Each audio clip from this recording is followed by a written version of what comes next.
शेतकरी बांधवांनो, बऱ्याचशा शेतकऱ्याचे असे प्रश्न होते की मल्टीप्लायर कशा पद्धतीनं फवारणीसाठी बनवायचे.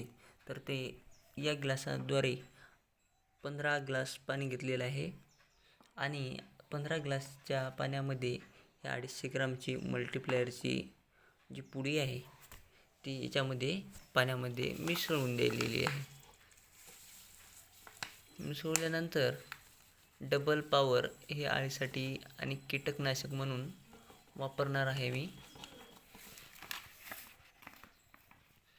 डबल पॉवर हा प्रतिपंप 10 ml वापरले तरी चालेल आणि हे घरगुती संजीवनी ताकद्वारे बनवलेले बुरशीनाशक, गूळ, ताक आणि अंडी यापासून बनवलेले बुरशीनाशक आहे.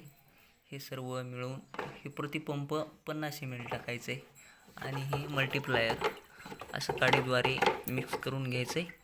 नंतर फवारणीसाठी प्रतिपंप 1 ग्लास हा असे एका 250 ग्रामच्या पुडीमध्ये 15 पंप होतात. ठीक, धन्यवाद.